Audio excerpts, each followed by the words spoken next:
Bom, Cristina, vamos partir aqui de um momento que todos estão aguardando. Na verdade, as eleições pode parecer que demoram um pouco, mas na verdade já está batendo a porta, né? Já está chegando a hora do povo brasileiro, né, tomar uma decisão. Então a primeira pergunta que eu te faço é: o que te motivou a pleitear esse cargo na Câmara Federal? Durante muito tempo nós temos condição de saber isso pela nossa vida.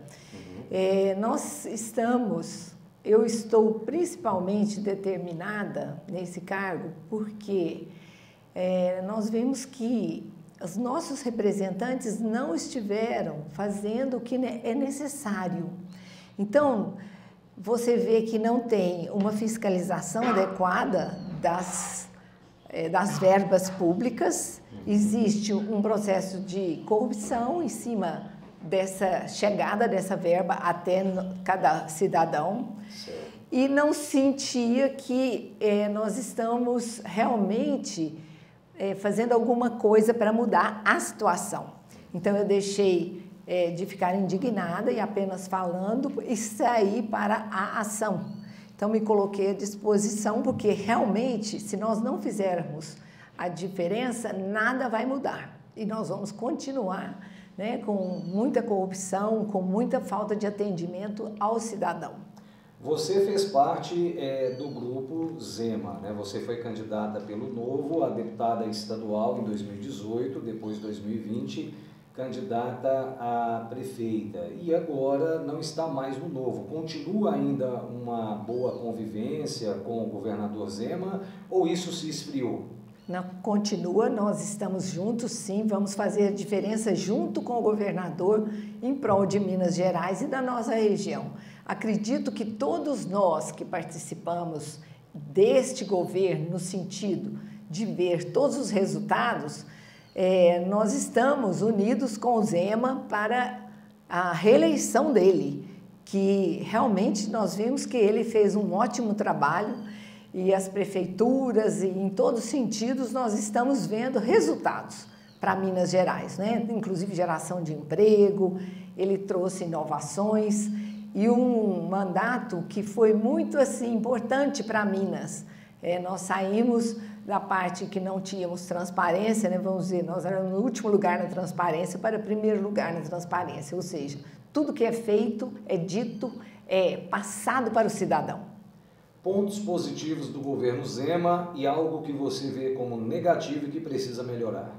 Olha, na realidade, toda a parte de atendimento à população, o 0800, a questão de reclamação das coisas que não dão certo, porque muitas vezes o governo não sabe que está dando certo ou que está dando errado. Então, isso foi muito bom e isso conta esse ponto na transparência. Essa transparência, ou seja, saber tudo que está sendo apresentado para a população, é uma coisa que a população toma conhecimento e faz também os seus questionamentos e buscam a correção desses fatos. Isso para mim é muito importante, porque o fato da corrupção, que a gente vê que assola não só o país, a gente vê isso está internacionalmente. E o outro fato é a geração de emprego e renda, porque realmente Minas conseguiu ter mais emprego do que até os dados nacionais, ou seja, evoluiu de uma parte negativa para uma parte positiva. A questão das condições, sempre tem alguma coisa que a gente fala, nossa, podia melhorar, né? Então, essa questão que como Minas estava com tudo muito atrasado financeiramente, não tinha como pagar, né? Os municípios não recebiam suas verbas, uma série de coisas com relação aos impostos que não eram repassados, nós vimos que as estradas e esse apoio à logística ficou a desejar. Eu acho que as estradas, num sentido geral de Minas, precisam ser melhoradas. E a gente vê o tanto que é importante, né, a circulação de mercadorias e pessoas. Então, nós vemos que poderia ser melhor, mas por falta desse recurso financeiro, não houve essa condição de fazer. Mas a gente vê, por exemplo, que ele reformou as escolas, que é importante. Ele está dando uma parte que pode fazer diferença verdadeiramente no cidadão, mas a questão das estradas ficou a desejar, né? Você que pretende ser deputada federal para nos representar, ser a voz do Pontal na Câmara Federal, é importante também te perguntar como você está vendo esse atual cenário, como você vê o governo federal, o presidente Jair Messias Bolsonaro, se você pretende apoiá-lo ou não, se sim, o porquê, e se não, quais os motivos que levam a não apoiar o presidente. Olha, nacionalmente a gente tem condição de olhar os dados que são favoráveis no sentido de melhoria do estado geral financeiro do país, mesmo enfrentando graves crises, como a crise do Covid, depois teve agora a crise dessa guerra. Todos os dados que a gente tem do governo federal são favoráveis. Então, é muito importante a gente ver os dados e fatos, né? E isso, então, é uma questão que todo mundo tem que saber que existe e que é real, né? Então, quando você vê que a Caixa não dá mais prejuízo, mas a Caixa dá lucro, quando você vê os Correios com a mesma situação e você vai vendo todos os dados do país, isso é muito favorável. Grandes obras paradas que foram feitas, isso é real. Então, é muito importante. Nós, do Partido Patriota, eu recebi uma questão muito interessante. O partido não fez a coligação no sentido de apoiar ou não apoiar. Nós somos independentes. Então, os deputados federais e estaduais são independentes. Então, a minha orientação é que cada um vote para o seu deputado federal, o seu deputado estadual, e todos os outros cargos ficam a cargo de cada cidadão. Nós vamos trabalhar para o cidadão mineiro, no sentido de estar junto à Câmara Federal, sim, fazendo o que é importante. E os outros candidatos que a pessoa, o eleitor, vai votar de acordo com o seu coração, com a sua necessidade, que ele acredita, que ele vê que é importante. E nós estamos aí como candidatos independentes. Mas você apoia ou não apoia Jair Bolsonaro? Na realidade, se você me falar apoio ou não apoio, eu vou continuar falando para você a mesma coisa. Para mim, tanto faz vir um presidente de uma maneira ou de outra, esse presidente vai estar trabalhando pelo país, vai estar melhorando os dados do país, eu estou do lado de quem fizer a diferença para o país. Na saúde, o que a senhora pretende fazer para melhorar? Porque nós sabemos que saúde é um gargalo grande, né? Sempre em todas as gestões há algo a melhorar. E o que a deputada federal, sendo eleita, pretende fazer? Olha, esse é meu carro-chefe. Esse é o que eu desde sempre acho mais importante. Se nós não temos saúde, nós não estaríamos nem aqui. Nós não estaríamos trabalhando, nós estaríamos acamados, sofrendo os males. Isso é fundamental. Então, quando você me pergunta de saúde, para mim a saúde é a prioridade. Você sabe que o SUS é um sistema que funciona, é um sistema bom, mas nós não temos acesso. E por que que não vem? Por que que não chega no cidadão o resultado do SUS?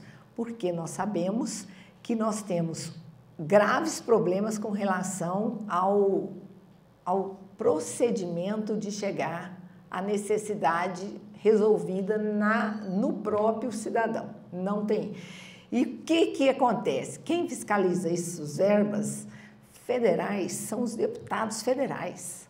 Então, quem fiscaliza o SUS é o deputado federal. Justamente. E que está faltando, que isso não existe. Por que que uma pessoa... Olha, eu sou da construção civil, faz 40 anos que eu trabalho na construção civil, e eu vejo os meus pedreiros, encanadores, eletricistas, suas famílias, todos nós, de repente esperando. Tem um construtor que está esperando mais de 1 ano e meio para resolver um problema de uma hérnia. A hérnia dói. A pessoa, ele para de trabalhar, às vezes 2, 3 semanas, porque ele dá um problema, ele tem que ir para o hospital e não opera. Gente, isso é um absurdo com um trabalhador, um homem que tem que dar conta da sua casa, da sua família. Eu acredito que se nós tivermos responsabilidade suficiente, nós vamos encontrar onde estão essas falhas e fazer essa diferença. E não falo só nisso, não. A saúde eu sou mais ambiciosa ainda. Ituiutaba tem condição de ter a Universidade de Medicina Federal. Isso era uma luta que já poderia estar resolvida há muito tempo. Não está. Quando você tem uma universidade que coloca à disposição conhecimento e opção para os estudantes e para a região, gente, uma universidade dessa muda tudo numa cidade. Nós aqui atendemos uma região enorme do Triângulo Mineiro. Esse pessoal todo estaria trabalhando aqui de maneira a melhorar a condição da saúde, com um hospital escola que vem junto com a medicina ou que pode ser abordado junto com o nosso Hospital SUS, que existe essa negociação, isso não evoluiu, mas existe a possibilidade do Hospital São José, que já atende região e SUS. Nós teríamos, gente, uma evolução de emprego, de conhecimento, de atendimento à população. Você veja, com um hospital escola dessa maneira, as mães grávidas que têm às vezes 2 bebês ou um problema com o bebê, não tem que sair daqui e levar a gravidez até o final fora de Ituiutaba, porque não tem a neonatal. Mas com o hospital escola e com o movimento, já poderia ser possível essa possibilidade. Agora você veja uma mãe, uma família, isso é uma covardia fazer isso com uma pessoa que está esperando um bebê. Então, o que a gente tem que entender é assim, nós podemos fazer diferença. Basta vontade política que eu não vejo. Quando eu saio da minha comodidade para entrar nisso, é porque passou do limite o que nós estamos vendo. Não é possível mais continuar como estamos. Nós temos que evoluir, nós temos que dar a devida saúde e o respeito. Quando uma pessoa procura um hospital, um pronto-socorro, gente, essas filas, isso não pode existir. A pessoa está necessitada, ela vai esperar exames, daqui 2, 3 meses já morreu. O primeiro passo é a conversa continuar dentro da Universidade Federal, que ela foi interrompida, e eu falo por vontade política, porque nós estivemos trabalhando isso. Eu estive com os diretores, eu estive fazendo isso na campanha para a Prefeitura de Ituiutaba, certo? E esse avanço com a universidade é uma questão política, é uma necessidade de continuar. Isso poderia... Espaço físico tem de sobra. Gente, ela foi projetada para crescer. Então, vamos dizer, todos esses passos, você veja, quando essa universidade veio para Ituiutaba, ela funcionava junto com outra universidade dentro de Ituiutaba. As salas de aulas eram todas fora, até que se construiu o campus. Então, é tudo assim, gente, é um esforço e as pessoas vão evoluindo. E para evoluir para uma faculdade de medicina, você veja a quantidade de outros cursos, a evolução do conhecimento, da pesquisa na cidade, o comércio, como que isso vai funcionar para os estudantes, a expectativa para novos jovens profissionais que venham para Ituiutaba, é fantástico. Então, nós somos um polo e tornaríamos um verdadeiro polo de conhecimento e assistência à saúde. A senhora até me desculpa, eu queria falar mais sobre a saúde, porque a saúde, quando a gente começa a falar, o assunto é tão extenso e tão amplo, e lamentavelmente o nosso tempo é curto, e eu vejo que seus projetos são muitos, né, para todo o Pontal. Então vamos tentar fatiar aqui o assunto para a gente conseguir abranger o máximo. Sim. Então falamos sobre saúde, que é o seu carro-chefe. O seu segundo carro-chefe, digamos assim, entre aspas, né, porque nós sabemos que tem que haver um trabalho amplo, mas qual seria aí a sua segunda bandeira pós-saúde? seria o agronegócio. Agronegócio. E o que fazer no agronegócio? Nós estamos numa região inteira muito produtiva para agronegócio. O agronegócio é a nossa alimentação. Se você tem saúde, você tem disposição e tal, e você precisa de alimentação também. Precisa da gente entender que o agronegócio, ele é hoje, ele é responsável de mais de 52% da exportação do país, ou seja, gera divisas para o país, ou seja, é gente trabalhando, a quantidade, 20% das pessoas que trabalham no país trabalham direto com o agronegócio, direto, não é mais ou menos não, direto, fora as... Por quê? O agronegócio aqui do Triângulo envolve, às vezes, produção de carnes, leite, né, que nós temos muito, fora os outros produtos que nós temos aí da indústria, agroindústria.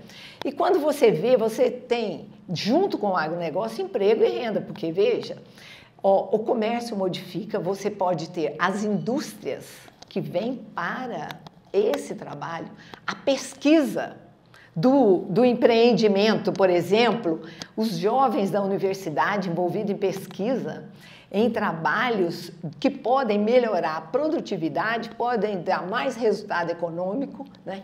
E isso tudo gera emprego e renda.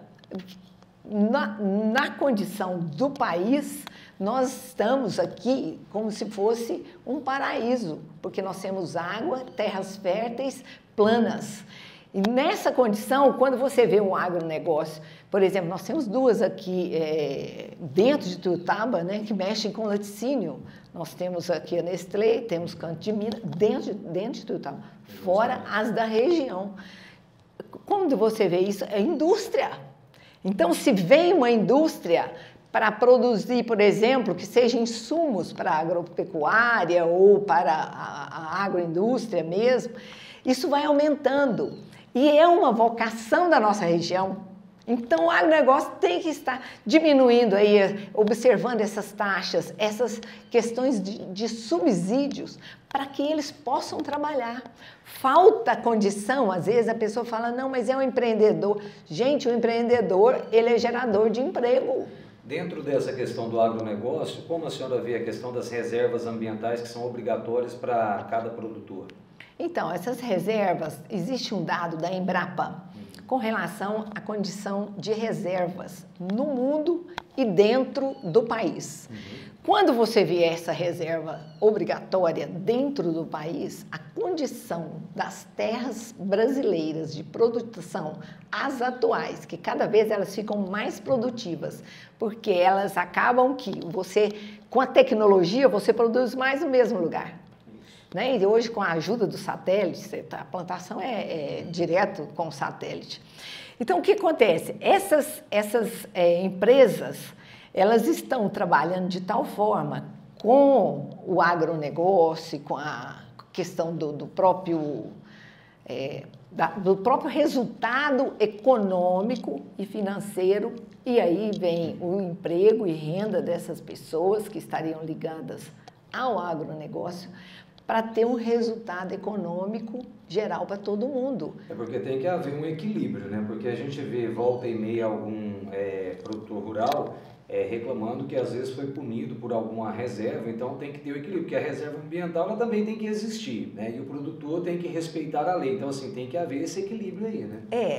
Os produtores realmente respeitam essas reservas, eu não sinto que isso existe. Existe às vezes algum abuso que a gente vê, por questão de, às vezes, um corte de uma árvore, um tipo de árvore cortada, que eu acredito que não é uma maldade, vamos dizer, ou às vezes uma falta de conhecimento, uma falta de orientação, mas da própria entidade ensinando os agricultores.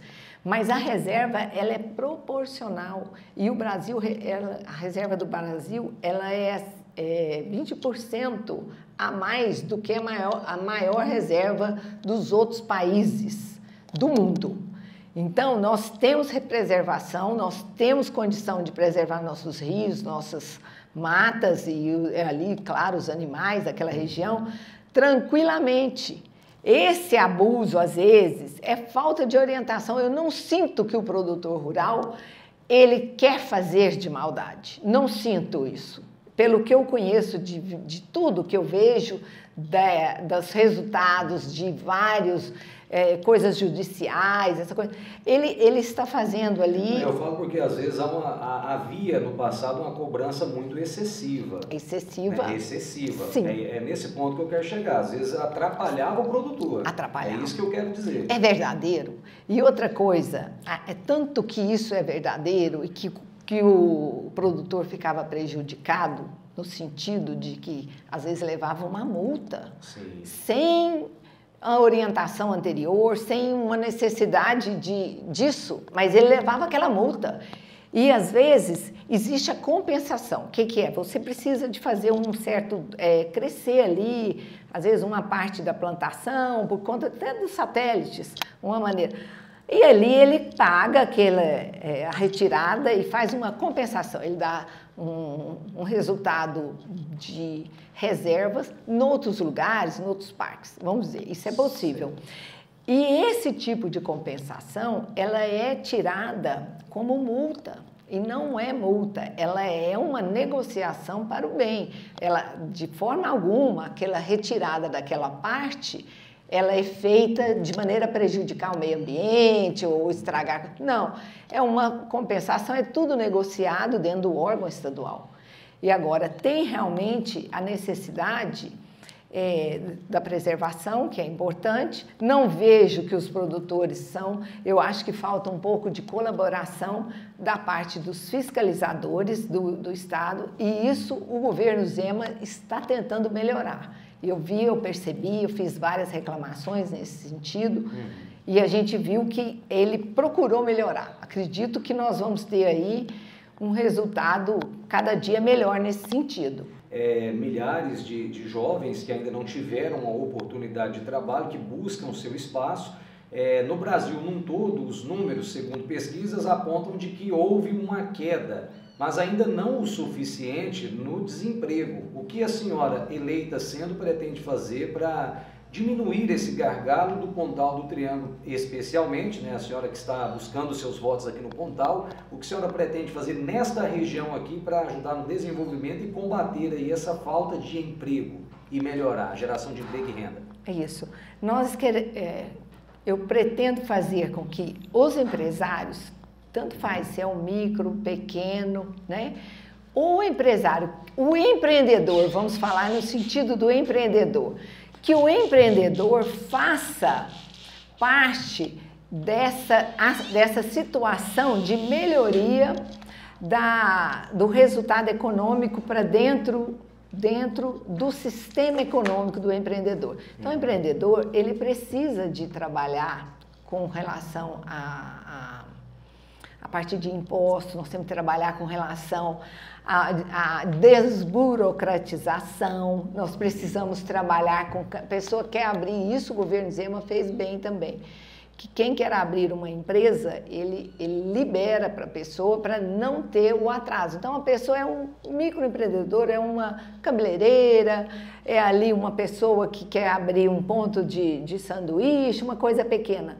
Ele pode abrir sem as burocratizações. Então, a abertura para o empreendedor, não interessa o tamanho dele. Abertura de dados, fatos, organizar para o empreendedor sair daquela situação, às vezes clandestina, para que ele tenha. Então, se você tem um sistema de impostos, um sistema de reconhecimento dele, ele vai empregar. Todo mundo quer crescer. Então, ali ele vai empregar. Ele emprega um, emprega dois, mas ele vai empregando. Então, ali pode criar, dentro, junto com esse micro, de repente fala, não, então eu não consigo empregar mais, mas você vai ser um terceirizado meu. E ali já abre a opção para o terceirizado. E assim vão crescendo as empresas. Elas vão se organizando, né? E o empreendedor, que eu falo, qualquer um. Não pode ser aquele rapaz que vende. Eu vejo, tem os ambulantes, que é uma questão complicada dos ambulantes, mas tem jeito da gente organizar para que ele se coloque como empreendedor, só porque ele é ambulante. Não, ele tem jeito dele pagar o imposto, tem jeito dele ser respeitado entre os empreendedores. E é isso. E ter os benefícios. Ter os benefícios em todos os sentidos e produzir o benefício para o próximo. Candidata, nosso tempo está se esgotando, mas eu quero muito que a senhora, antes de eu colocá-la com as suas considerações finais, que a senhora fale para nós, até para dar uma maior segurança ao seu eleitor, de como que está o seu trabalho de forma regional, porque nós sabemos que uma eleição para deputado não é fácil, né? A senhora, para ser eleita deputada federal, a senhora já fez um levantamento, porque cada um fala algum número, né? Vocês já fizeram um levantamento de quantos votos são necessários, como que está a sua caminhada regional? Sim, é muito importante. E nós estamos fazendo a regional inteirinho, a região, o que nós podemos fazer em termos de nos colocar, né, à disposição, sim, tanto da população quanto dos próprios políticos, porque a gente sabe que eles têm os compromissos deles, não tem problema, nós estamos fazendo um trabalho aberto, corpo a corpo, e é muito interessante eu até comentar, e na realidade, para deputada federal, eu sou a melhor opção em termos de voto, então o que a gente chama voto útil. Eu preciso de 40 mil votos. 40 mil? 40 mil votos. 40 consegue a eleição. Serei eleita. Então é muito pouco. Para deputado federal, a minha condição é a melhor de todos os que se apresentam na região. Por causa do partido, o modelo do partido, né? Uhum. E nesse fato... Hoje tem quantas cadeiras, quantos deputados eleitos? Do Patriota, nós estamos com... São cinco ou seis. Agora tem... Não, sim. Não lembro. Porque normalmente, só para o pessoal de casa que está nos ouvindo entender, normalmente todos os partidos no Brasil, eles priorizam, isso é fato, não é segredo de ninguém, eles priorizam a eleição dos deputados federais, isso é fato. Tuiutaba não tem deputado estadual há mais de 20 anos, mas a prioridade para partido, inclusive com essa questão de fundo eleitoral, etc, né, as coisas que criaram, é eleger o máximo de deputado federal possível. Então isso seria um motivador a mais, então, para a senhora, né? Que 40 mil votos, é claro que são muitos votos, mas se nós pararmos aqui para somar, nós estamos falando de um universo aqui de 250, 300 mil votos mínimo aqui na nossa região. Então são muitos votos, sem contar que, né, a senhora não é a única candidata aqui por Ituiutaba e região, mas se você somar tudo, é possível sim, claro que é possível. Então eu quero deixar a senhora com as suas considerações, fique à vontade com seus 2 minutos finais para deixar a mensagem aí ao seu eleitor, o porquê votar e confiar na Cristina Garville, deputada federal. É isso aí. Olha, e realmente, gente, eu estou à disposição das pessoas e eu falo para as pessoas, podem votar em mim que eu não vou decepcioná-los e não vou fazer nada errado. Eu jamais entraria numa campanha para fazer uma coisa errada.